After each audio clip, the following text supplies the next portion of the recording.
Ассалаумағалейкум. Түркістан қазақ елім. Міне мынау біздің шекара қызметі тазалық болыпты. Кешеде бір жерге бардым. Үстіне қоқыс, бағана үстіне не салыпты бағана.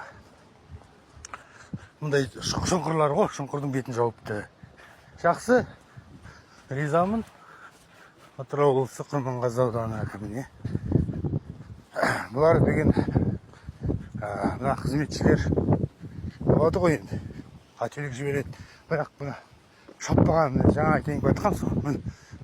Шауыпты. Шауыпты кен. Керемет. Мына фоқ.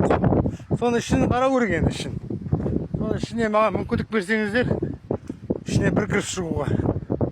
Мына шөптерді жина көрік, бұны қате істепті. Анан шапқан шөп екен. Егер анан шапқан шөп болса қате істеген.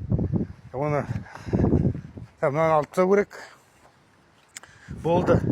Ал мына енді тендер ұтып алып атсаңыздар, мынаны арзандауға, басқа өзге ұлттар 500 мың сұраса, 250-300 мыңға істеуге болады. Мына мұз айдыны. Осыны қасында бір адам бар. Осыны алар едім. Ал стадион ғой енді. Жоқ қой стадионды іштеме.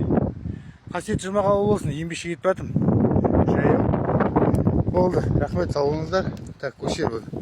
Бір түсіре қойайын. Фок ішін жөндеу керек. Басшы ауысып жатыр. Сосын Абат Жанғалиев мырзаға айтып кете қояды. Басшылар ауыстыра береді. Сол ауыстырып жатқанды Серік Шапкемов мырза ауыстырып жатыр ма, или сіздер ауыстырып жатсыздар ма? Соған жауап беріңіздер. Болды, еліміз аман, жұртымыз тыныш болсын. Стадион қашан бітеді екен?